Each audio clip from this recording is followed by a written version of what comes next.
नमस्कार, आप देख रहे हैं चुनाव इंडिया का। तो पहले बात मतदान की, शाम 6 बजे तक औपचारिक तौर पर वोट पड़ते हैं और 8 राज्यों के केंद्र शासित प्रदेशों की 49 सीटों पर आज वोट पड़ गए। शाम 5 बजे तक 56.7% वोट पड़े हैं। सबसे ज़्यादा 73% वोट बंगाल में पड़े, जबकि सबसे कम 48.7% वोट महाराष्ट्र में। 2024 के लोकसभा चुनावों के लिए पांचवें दौर की वोटिंग के साथ 429 सीटों पर वोट पड़ चुके हैं। इन 49 सीटों पर कई दिग्गज चुनावी मैदान में हैं। लखनऊ से राजनाथ सिंह, रायबरेली से राहुल गांधी, अमेठी से स्मृति ईरानी, मुंबई में एक सीट पर पीयूष गोयल तो दूसरी पर उज्जवल निगम, बिहार में हाजीपुर से चिराग पासवान, सारण से रोहिणी आचार्य और राजीव प्रताप रूडी, जम्मू कश्मीर के बारामूला से राहत भरी खबर ये आई है कि यहाँ बड़ी संख्या में वोट पड़े हैं। वहाँ वोटिंग का 3 दशक का पुराना रिकॉर्ड टूट गया है। बारामूला में शाम 5 बजे तक 54.2% वोट पड़े। 1996 में यहाँ 50% वोट पड़े थे। यहाँ उमर अब्दुल्ला और सज्जाद लोन के बीच मुकाबला है। 1989 में यहाँ 5% से भी कम वोट पड़े थे और उसके बाद 96 में आंकड़ा 50% से ऊपर चला गया था और इस बार तो रिकॉर्ड तोड़ रहे हैं। बारामूला से हमारे सहयोगी नज़ीर मसूदी हमारे साथ हैं, तो दिल्ली से नीता शर्मा है। मुझे बताया जा रहा है नीता ही है इस समय हमारे पास। नीता, तो ये रिकॉर्ड टूट रहा है बारामूला में। हमने देखा था जो तस्वीरें आ रही थी सज्जाद लोन की, जब रैली भी हुई थी तो बहुत भीड़ थी, और अब इस तरह से जो इतना वोटिंग पड़ा है, क्या बदलाव ज़मीन पर वहाँ पर? निधि, ये बहुत ही कीनली कॉन्टेस्टेड सीट है। बारामूला की ट्रायंगुलर फाइट है। उमर अब्दुल्ला साहब जो हैं नेशनल कॉन्फ्रेंस से लड़ रहे हैं और सज्जाद लोन पीपल्स कॉन्फ्रेंस से, और इंजीनियर राशिद जो जेल से इस बार लड़ाई लड़ रहे हैं वो अपनी पार्टी से लड़ रहे हैं। उनके बेटे ने पूरा जो है उनका कैंपेन संभाला था। उन्होंने नारा भी दिया था, जेल के बदले वोट। जो एरियाज़ हैं, अगर हम आप फिगर्स की बात करें निधि, तो जो सरहदी इलाके हैं जिनमें कुपवाड़ा, लोलाब, हंदवाड़ा, लंगेट से खुद इंजीनियर रशीद आते हैं, वहाँ पर 55% वोट जो है वो शाम 4 बजे तक जो है वो पड़ गया था। हंदवाड़ा, जहाँ से सज्जाद लोन साहब का अच्छा खासा दबदबा बताया जाता है, वहाँ पे 57.78% जो है वोटिंग हो गई थी। जो रीडिफाइन करने के बाद, डीलिमिटेशन के बाद बडगाम और बीरवा का जो इलाका है वो भी बारामूला में जोड़ा गया है। यहाँ पे ये ज़्यादातर लोग जो हैं वो शियाज हैं।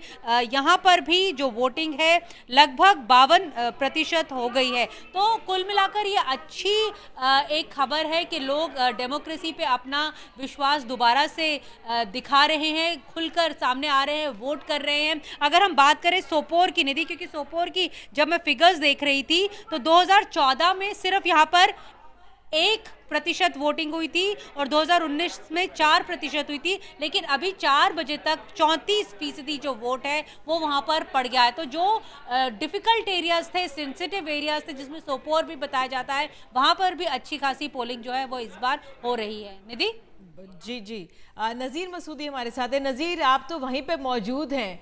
ये बदलाव के पीछे क्या कारण, जिस तरह से रिकॉर्ड तोड़ यहाँ पर वोटिंग हुई है?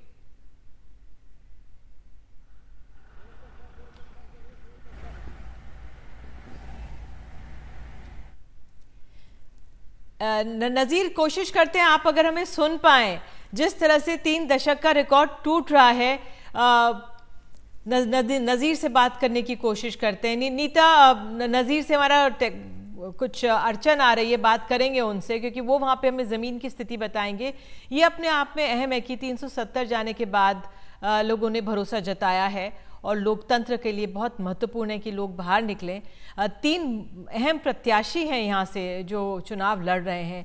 क्या और डिटेल्स मिल रही हैं, क्योंकि सेंसिटिव इलाके भी हैं ये, जिस तरह से आपने बताया, ये भी बहुत महत्वपूर्ण हो जाता है। तो बहुत तमाम परतें हैं इन चुनावों की, जिस पर ये इतना बढ़िया यहाँ पे मतदान हो रहा है।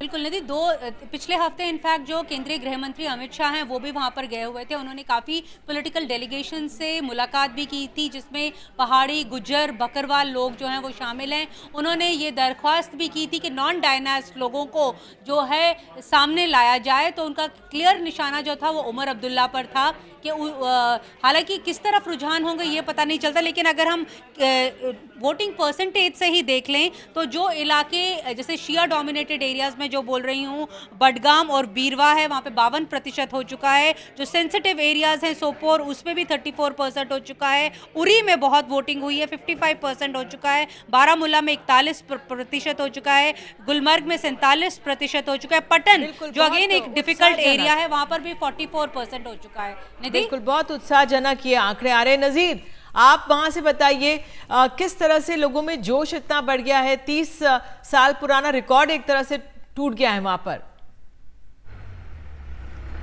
देखिए, ये 40 साल बाद ऐसा रिकॉर्ड बना है कि इतनी रिकॉर्ड तोड़ वोटिंग हुई 40 साल बाद। इससे पहले 1984 में इतने वोट पड़े थे 61%। 5 बजे तक जो हमें अधिकारियों पर रिकॉर्ड है 54% वोटिंग हुई थी, 54%, और 1 घंटा और बाकी था। अब हमें 6 बजे तक अब वोटिंग खत्म हो चुकी है। अब यहाँ से जो ईवीएम स्ट्रांग रूम्स में लिए जाएंगे, जैसे यहाँ गाड़ी पीछे है, तो वोटिंग खत्म हो चुकी है। बारामूला ने 40 साल बाद ये रिकॉर्ड बनाया। जब 1984 के बाद 1999 में इलेक्शन हुए, 5% से कम वोट पड़े थे। उस वक्त अलगावाद शुरू हुआ, बहिष्कार की काल आई, उसके बाद मिलिटेंसी शुरू हुई। 1996 तक कोई इलेक्शन नहीं हुआ। 1996 में जब पहला इलेक्शन हुआ 50% वोटिंग हुई, लेकिन वो वोटिंग इसलिए हुई, सुरक्षा फोर्सेस ने लोगों को ज़बरदस्ती लाया, वो वॉलंटरी वोटिंग थी नहीं। ये पहली दफ़ा है 1984 के बाद इतनी बड़ी तादाद में लोग खुद वोट डालने को, और इतना जैसे कोई फेस्टिवल था जिस तरह से आते थे लोग। 3 लोगों का इसमें जो 22 कैंडिडेट्स हैं, लेकिन मुख्य उम्मीदवार जो हैं कॉन्टेस्ट है 3 के दरमियान। पहले ये माना जाता था कि उमर अब्दुल्ला और सज्जाद लोन के दरमियान है, लेकिन फिर इंजीनियर रशीद के इस मुकाबले में आने से बिल्कुल माहौल ही बदल गया, जज्बात ही बदल गए, और हर तरह से जो था जेल का बदला वोट से, क्योंकि इंजीनियर रशीद 5 साल से जेल में हैं। टेरर फंडिंग की चार्जेस उस पर हैं। NIA ने केस दर्ज किया, उसके खिलाफ चार्जशीट भी हुआ है। लेकिन जो ज़मीन पे उससे समर्थन मिला, जीते या न जीते, एक तरह की जो आने वाली सियासत है उसको रिडिफाइन किया कि एक आदमी जिसके पास कोई पॉलिटिकल स्ट्रक्चर नहीं है, पार्टी स्ट्रक्चर नहीं है, उसने किस तरह इतनी बड़ी वेव लाई। और दोनों को बड़ा मुकाबला था, उमर अब्दुल्ला और सज्जाद लोन को। इससे ये देखा जाएगा, क्योंकि दोनों पार्टियों का मानना था कि शायद उनका असल मुकाबला इंजीनियर रशीद से है, और नेशनल कॉन्फ्रेंस का आज मानना है कि उनका असल मुकाबला इंजीनियर रशीद से, सज्जाद लोन से नहीं है। तो कुल मिला के ये जो इलेक्शन है आज का ऐतिहासिक है, किसी खौफ, हिंसा या बहिष्कार की काल के बगैर हुआ। 370 इसके बीच में रहा। कोई जेल में लोग हैं उनके हुआ, जैसे इंजीनियर रशीद उन लोगों को रिप्रेजेंट करता था जिनको 2019 के बाद जेल में रखा गया, उनकी बात हो रही थी, अधिकारों की बात हो रही थी, 370 की बात हो रही थी, डिग्निटी और डेवलपमेंट की बात हो रही थी।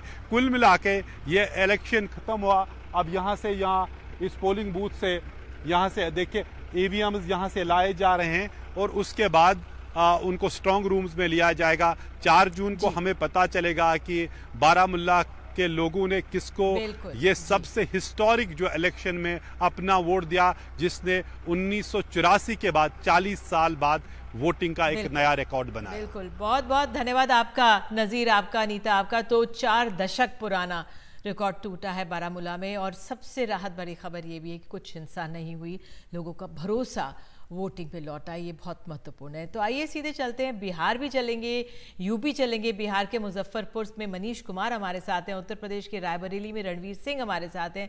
मनीष, पहले आपके पास, क्योंकि बड़े चेहरे यहाँ पर चुनाव में हैं इस दौर में, वहाँ पर भी मतदान प्रतिशत कैसा माना जाए, आप कैसे देख रहे हैं, क्या खबर? देखिए निधि, आज के मतदान के दौरान हमने जिन लोकसभा क्षेत्रों का दौरा किया उसमें हाजीपुर, मुजफ्फरपुर शामिल हैं। तो इन दोनों जगह हमने जो पिछले 4 चरण के मतदान देखे थे उसके अपेक्षा आज टर्नआउट जो है वो काफ़ी बेहतर था। उसका एक बड़ा कारण यह भी रहा कि चुनाव आयोग ने काफ़ी ज़्यादा एक अधिकारियों का या कर्मचारियों की एक फौज लगाई हुई थी, और दूसरा आज मौसम अनुकूल था, इसलिए मतदाता भी काफ़ी बड़ी संख्या में निकले। मुजफ्फरपुर में 5 बजे तक 55% था, सारण और मधुबनी में ये 50% के करीब था। तो उम्मीद है कि इस बार जो है कम से कम मुजफ्फरपुर में ये जो वोटिंग का परसेंटेज है वो 60% हो जाएगा, क्योंकि बिहार में अभी तक किसी भी लोकसभा क्षेत्र में 60% के ऊपर मतदान का प्रतिशत नहीं गया है और अभी भी बिहार में 2 चरणों का मतदान होना है। और अब सब राजनीतिक दल मान रहे हैं कि अगर मौसम उन्हें साथ दे तो निश्चित रूप से मतदाता जो हैं वो बड़ी संख्या में निकलकर मतदान में भाग लेंगे। यानी कि अगर 4 चरणों के दौरान मतदाताओं का टर्नआउट कम रहा है तो उसके लिए कहीं ना कहीं वो मौसम के ऊपर अब ठीकरा फोड़ते दिख रहे हैं। निधि। बिल्कुल मनीष, धन्यवाद आपका। और रणवीर, आप तो रायबरेली में मौजूद हैं, राहुल गांधी वहां पर पहुंचे, वहां से क्या खबर? शाम के अब 6 बज चुके हैं। देखिए, अगर यूपी की बात करें तो यूपी में 55.8% वोटिंग अब तक हुई है, यानी 5 बजे तक। और यूपी में जो वोटिंग की टाइम है वो 6 बजे तक है, यानी उम्मीद है कि ये आंकड़ा 60 के आसपास जाना चाहिए और इसको संतोषजनक कहा जा सकता है, क्योंकि इससे पहले जब वोटिंग हुई तो 52%, 53% ऐसे वोट जा रहा था। लेकिन अगर ये 60% या उसको पार कर जाता है तो ये आंकड़ा संतोषजनक कहा जाएगा। गर्मी बहुत ज़्यादा है और अगर आपने कहा रायबरेली में दिनेश प्रताप सिंह बनाम राहुल गांधी की लड़ाई थी। दिनेश प्रताप सिंह सुबह से निकले, गांधी परिवार पर हमले करते रहे, उसके बाद राहुल गांधी पहुंचे। राहुल गांधी ने रायबरेली में कम से कम 4 घंटे अलग अलग जगहों पर जाकर लोगों से मुलाकात की। कुछ जगहों पर जय श्री राम के नारे भी उनको देख कर के बीजेपी के लोगों ने लगाए। कई जगहों पर राहुल गांधी ने लोगों से खुद मुलाकात की, गले मिले, हाथ मिलाया, सेल्फी खिंचवाई। बूथों पर जाकर एक वहाँ पे समीक्षा की कि किस तरह से वोटिंग हो रही है, कि दिक्कत परेशानी तो नहीं है। तो ये जो फेज़ है, 5th फेज़ यूपी में, इसमें कई ऐसी बड़ी सीटें हैं जिसमें लखनऊ से राजनाथ सिंह, अमेठी से स्मृति ईरानी, रायबरेली से राहुल गांधी, अयोध्या भी आज के 14 सीटों में से एक सीट है और कैसरगंज से विवादित सांसद ब्रिजभूषण शरण सिंह की सीट पर उनके बेटे इस बार चुनाव मैदान में हैं।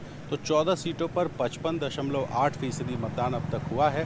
6 बजे के बाद जो आंकड़ा आएगा वो अगर वो 60 के आसपास पहुंच जाता है तो कम से कम उसको संतोषजनक कह सकते हैं। बिल्कुल, बहुत बहुत धन्यवाद आपका रणवीर, और मनीष आपका धन्यवाद। मेरे साथ मुझे बताया जा रहा है हिलाल अहमद जुड़ गए हैं। हिलाल, आज जो हमने शुरुआत की है 6 बजे की, वो बारामूला की तस्वीरों से की है। वहाँ पे 4 दशक पुराना रिकॉर्ड टूटा है।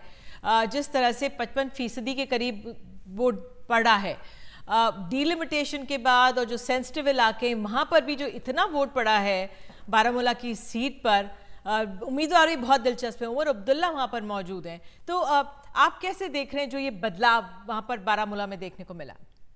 देखिए, मैंने काफी फील्ड वर्क किया है जम्मू कश्मीर में काफी समय से, और अलग अलग समय और कालों में किया है। तो एक चीज अब थोड़े दिन रहने के बाद उस जमाने में जो कही जाती थी वो ये था कि 370 महत्वपूर्ण है, लेकिन 370 डिटर्मिनिंग फैक्टर नहीं। तो लोगों के अंदर पहले से विश्वास तो था, लेकिन अब जिस तरह का मतदान हुआ है उससे एक बात तो साफ हो गई है कि उस विश्वास का परिचायक ये मतदान बन गया। पहले हमारे पास में कोई प्रमाण नहीं था जो ये साबित कर सके कि वाकई लोगों का, और खास तौर के कश्मीर के लोगों का, राजनीतिक प्रक्रियाओं में विश्वास है। इन चुनावों में तकरीबन ये बात तो साफ हो गई है कि वो विश्वास भी है, हमारे पास इसका प्रमाण भी है। और अब इसका नतीजा जब आएगा तब एक बात और साफ होगी कि आखिर जो आवाम है कश्मीर का वो चाहता क्या है। तो चुनी हुई सरकारों के प्रति जो नजरिया है वो मुझे लगता है पहले से था, और इसको एक स्पेस मिला। अगर दूसरी तस्वीर जो अभी आपने दिखाई महाराष्ट्र वाली, अभी महाराष्ट्र पे जो आपने आंकड़ा दिखाया वो बहुत दिलचस्प है, और इसको अगर हम तुलना करें दोनों से तो एक बात साफ है कि वहां, इसको मैं कहूंगा कि जो कमिटेड वोटर है, वो कमिटेड वोटर जो है, आप देखिए कि 48.7% है, यानी जम्मू कश्मीर से भी कम हुआ है। तो जो कि सभी पार्टियों का कमिटेड वोटर था, वो तो हम इस बात से अंदाजा लगा ही सकते हैं कि आया होगा। लेकिन बड़े स्तर पर एक बात और है कि कहीं दल बदल से कहीं ना कहीं पर जो कमिटेड वोटर है अपने आप को दल विहीन समझने लगता है। तो इसका मतलब ये हुआ कि उसकी लोकतांत्रिक भावनाओं के साथ खिलवाड़ है। दूसरी ओर इसको अगर हम कश्मीर के संदर्भ में देखें तो ऐसा लगता है कि वहां विश्वास का परिचायक है, जबकि यहाँ पर अगर आप जितना ऊपर के स्तर पर धांधलेबाजी करेंगे उतना आप नीचे के प्रति उदासीनता का माहौल बना। और वहां पर बिल्कुल उल्टा है। जब जो बहस अभी हम देख रहे थे कि जेल के बदले वोट, इसका ये बहुत बड़ी चीज है कश्मीर के संदर्भ, यानी लोकतंत्र में लोगों का विश्वास। बिल्कुल हिलाल, बहुत बहुत धन्यवाद आपका जुड़ने के लिए। और महाराष्ट्र का जिस संदर्भ में सबसे कम वोट पड़े हैं इस बार, वहाँ पर वो भी समझाने के लिए किस तरह से दल विहीन अगर लोग, जिस तरह से बताया हिलाल ने, लोग अगर महसूस कर रहे हैं जिस तरह से एनसीपी और शिवसेना के दो फाड़ हुए। बहुत बहुत धन्यवाद आपका हिलाल। एक छोटा सा ब्रेक लेते हैं, लौटते हैं।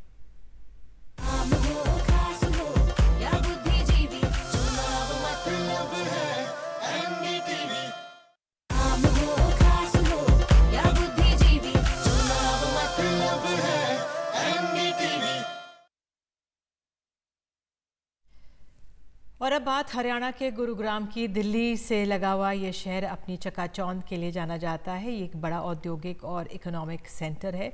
चुनावों को लेकर भी यहाँ का पारा काफ़ी ऊपर है। यहाँ बीजेपी और कांग्रेस में सीधी टक्कर मानी जा रही है। गुरुग्राम के लोगों का क्या मिजाज है, देखिए ये रिपोर्ट।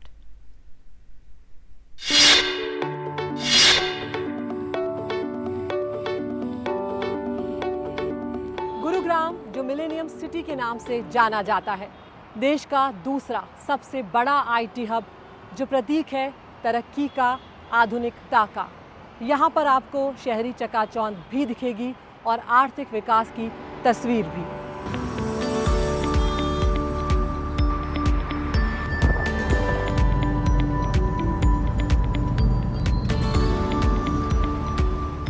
एक गुरुग्राम ये है। इसकी ऊंची इमारतें देख आंखें चुंधिया जाती हैं। इन इमारतों का वास्तुशिल्प भी इन्हें एक अलग तेवर देता है।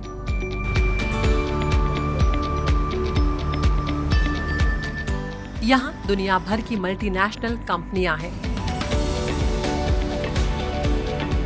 यहाँ से हरियाणा को सबसे ज्यादा कमाई होती है। यहाँ के लोग प्रति व्यक्ति आय में सिर्फ चंडीगढ़ और मुंबई से पीछे हैं।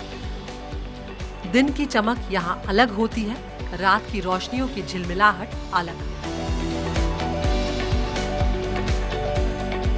यहाँ के लोग बेशक खुश हैं अपने काम से, अपनी सरकार से, अपने सांसद से। इस वक्त हम गुड़गांव के सेक्टर 15 में है। पार्ट 2 का ये इलाका आता है। काफ़ी डेवलप्ड ये एरिया लग रहा है, पार्क वगैरह भी है। कुछ लोग भी यहाँ पर, यहाँ के जो नागरिक हैं वो हमारे साथ हैं, उनसे भी हम बातचीत करेंगे। No doubt to feel anything. यहाँ राव इंद्रजीत, क्योंकि इसके पहले तो बात कोई इसके ऊपर ऐसा नहीं है कि इसने कोई गलत कोई इसके ऊपर कहे वो पैसे खा गए, एकदम ईमानदार छवि का बंदा है। और दूसरा यहाँ जो गुड़गांव में कितने फ्लाईओवर इनकी मेहरबानी से, फिर अपना डिफेंस का एकेडमी भी खुलवाया, एम्स भी खुलवाए, तो क्यों नहीं चाहेंगे लोग। मेन मोदी जी के उसमें जी, मोदी जी ने जो नाम किया है वर्ल्ड में सबसे अलग है जी। और बसने से इतना फास्ट हुआ, ग्रोथ हुआ है कि यहाँ पहले हैंड टू माउथ लोग थे। अच्छा। हाँ, और अभी जो यहाँ पर इतना वो हुआ है कि अभी लोग सभी संपन्न आदमी यहाँ पर हो गए हैं। बीजेपी के साथ हैं हम लोग। अच्छा। काफ़ी अच्छा माहौल है देश का, काफ़ी इन्होंने, मोदी जी ने डेवलपमेंट किया है। लेकिन इन शानदार सड़कों से होती हुई हमारी गाड़ी अचानक एक दूसरे गुरुग्राम में दाखिल हो जाती है। यहाँ एक अलग हिंदुस्तान बसता है। चूल्हे और झोपड़ी वाला हिंदुस्तान, अपनी पेंशन का इंतजार करता हिंदुस्तान।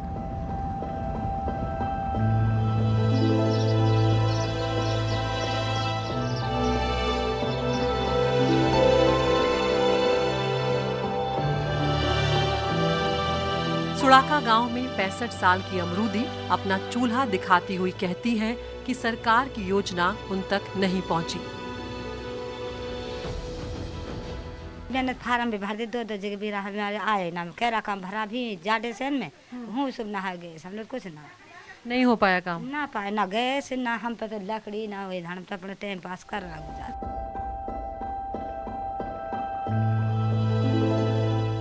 यही हाल नन्हे खां का है, जो जर्जर झोपड़ी दिखाते हुए कहते हैं कि जन्म प्रमाण पत्र न होने के चलते उन्हें पेंशन नहीं मिल रही। सरकारी योजना के तहत आपको पक्का मकान नहीं मिल पाया? नहीं जी, कुछ भी नहीं मिला अब तक। भर लेके फार्म, कुछ नहीं मिला। कितनी उम्र हो गई आपकी? 67 साल उम्र है जी, पेंशन और नहीं मिलती।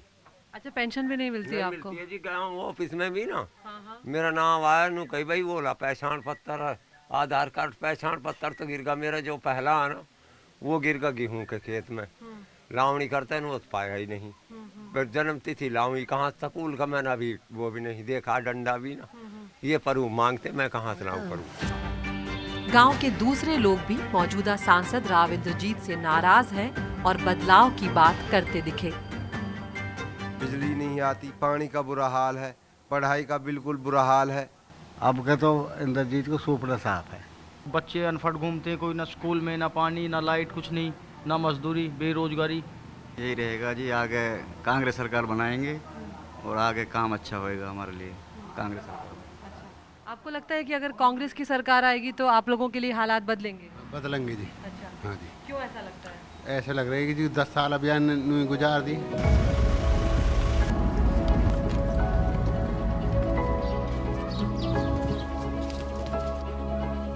लेकिन जब हम बैसी गांव पहुंचे तो यहाँ शबाना अपना गैस चूल्हा और सिलेंडर दिखाती है।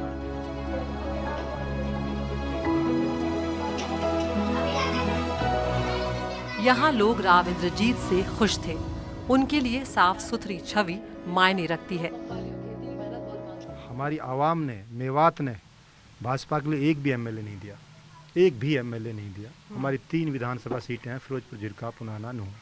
तीनों सीटों में हमारा कोई एमएलए नहीं है। लेकिन फिर भी इसके बावजूद भी सरकार ने यहाँ पे किसी तरह से मेवात को पीछे नहीं छोड़ा। हम वोट देंगे चेहरा देख के। वो चेहरा इंद्रजीत है, अच्छा है, सभी को साथ लेके चलते हैं। हम उसी को अब से पहले से ज़्यादा वोटों से जिता के भेजेंगे यहाँ से। और हमारे यहाँ विकास हुआ है, मेवात में भी आयुष्मान भी बने हैं, बीपीएल भी बने हैं। अच्छा। जो कि किसानों के लिए फ़ायदा हुआ है, हर चीज़ में फ़ायदा मिला है। अनाज वगैरह खूब मिल रहा है टाइम से। जो सुविधाएं गवर्नमेंट दे रही है वो तकरीबन सारी हमको मिल रही है।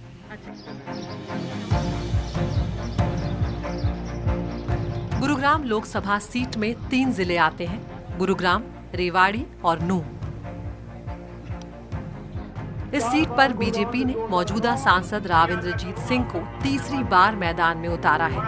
वो गांव-गांव में जनसभाएं कर रहे हैं। वो एंटी इनकम्बेंसी को नकारते और राज बब्बर को बाहरी बताते हैं।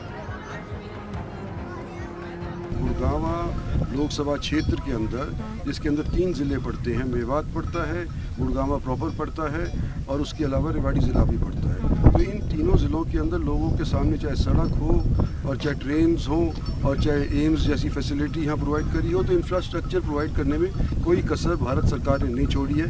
तो हमारे पीछे कोई एंटी इनकम्बेंसी नहीं लग रही। अच्छा, आपके खिलाफ कांग्रेस ने राज बब्बर को खड़ा किया है, क्या लगता है चुनौती आपको दे पाएंगे? क्योंकि अभिनेता भी वो रहे हैं, उसकी अलग एक पॉपुलैरिटी है, 3 बार लोकसभा, 2 बार राज्यसभा सांसद भी रहे हैं, मंझे हुए राजनेता भी वो कहे जाते हैं। चुनौती है?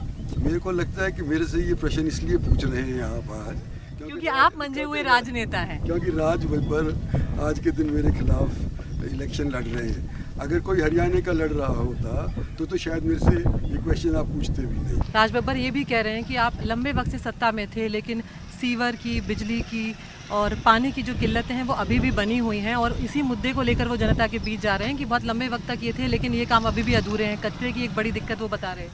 वो एक राजनेता सुलझे हुए हैं। इस चीज़ का परिणाम इससे मिल जाता है कि जो मुद्दा केंद्र के इलेक्शन का ना हो उसको सामने ला रहे हैं। जब हम अंदरूनी इलाकों में जाते हैं तो वहाँ पर अभी बहुत गुंजाइश है। ये बात आप मानते हैं? बहुत एक लंबा सफ़र जो है वो तय करना है, क्योंकि जब आप अंदरूनी इलाकों में जाते हैं तो वहाँ अभी भी बुनियादी दिक्कतें मौजूद हैं। आपसे तो कहीं आगे निकल गए। तो आज के दिन जो हरियाणा के अंदर डेवलपमेंट हो रही है वो गुड़गांव के अंदर पैसा जो उत्पन्न होता है उससे हो रही है, बराबर के तौर के ऊपर उस पैसे को बांटा जाता है। लेकिन आपकी बात में दम है। इस बार आसान नहीं लग रहा है। रोहतक, सिरसा, कुरुक्षेत्र जैसी जो सीटें हैं माना जा रहा है वहाँ पे टफ फाइट मिल रही है, तो किस तरह से आप देख रहे हैं? क्या इस बार 10 में से 10 आ पाएंगे?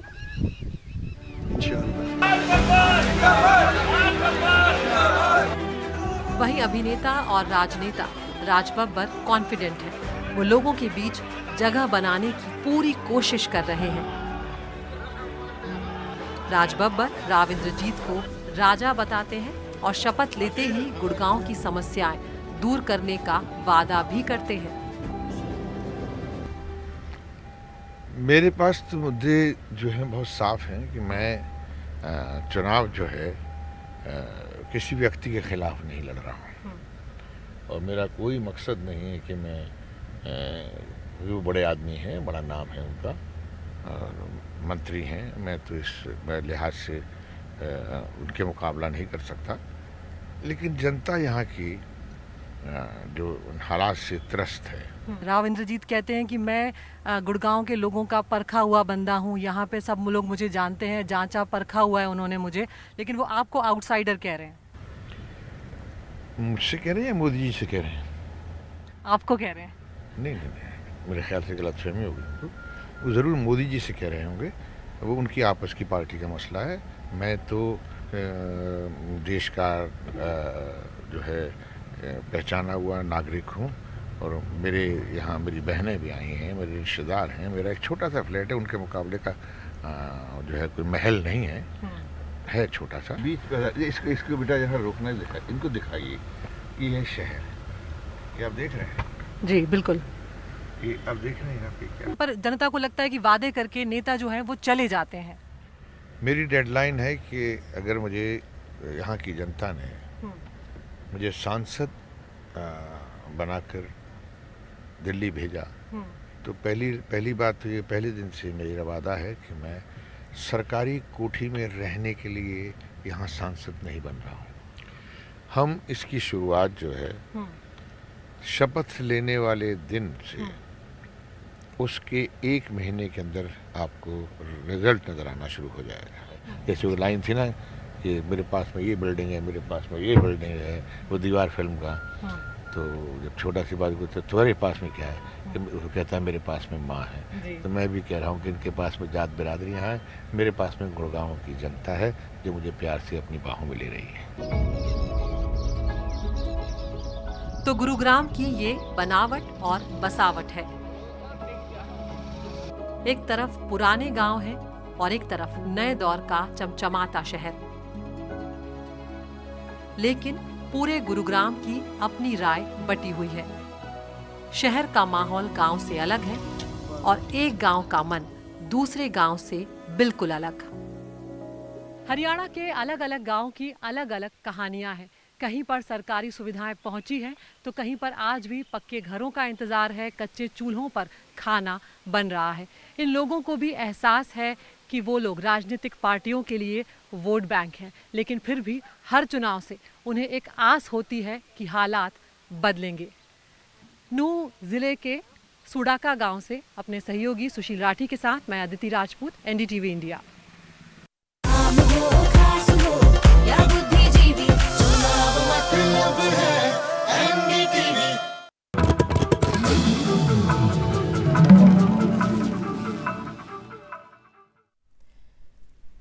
अब एक विशेष रिपोर्ट।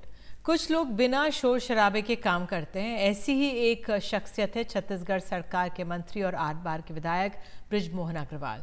ये करीब 40 साल से समाज के कमजोर वर्ग की मदद करते आ रहे हैं। देखिए रिपोर्ट।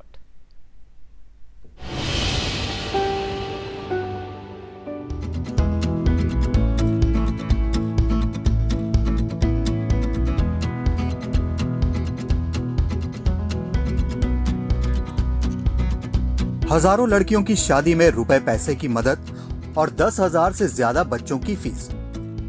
छत्तीसगढ़ सरकार में एक मंत्री बृजमोहन अग्रवाल ये काम कर चुके हैं, लेकिन बिना किसी शोर शराबे के।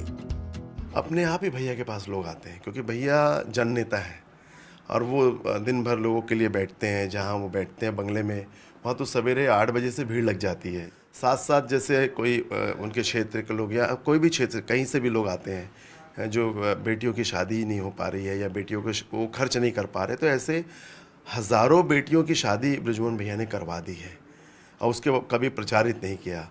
और उसी प्रकार से जो पढ़ने वाले बच्चे हैं जिनको फ़ीस नहीं पटा पाते हैं, तो उनकी फ़ीस की व्यवस्था करना, उनका एडमिशन कराना, ये भी हज़ारों की तादाद में है। बृजमोहन अग्रवाल छत्तीसगढ़ की राजनीति में हमेशा केंद्र में रहे हैं। उनकी लोकप्रियता को ऐसे समझ सकते हैं कि वो रायपुर दक्षिण सीट से लगातार 8 बार से जीत रहे हैं। बृजमोहन अग्रवाल के भाई योगेश अग्रवाल बताते हैं कि उन्होंने कोरोना काल में 100 बिस्तरों का कोविड अस्पताल बनवाया था, जहां लोगों का मुफ्त इलाज होता था। तो कोविड के समय जो उनके बृजमोहन भैया के बेटे का कॉलेज है, उस कॉलेज के हॉस्टल में उन्होंने कोविड हॉस्पिटल खोल दिया और 100 बेड हॉस्पिटल खोला और उसमें ऑक्सीजन की पूरी पाइपलाइन बिछाई, पूरी ऑक्सीजन की यूनिट बैठा ली और वहाँ सारी सुविधा उनको खाने से लेकर के उनके एक्सरसाइज, योगा और डॉक्टर की गुणी टीम वहाँ पर थी।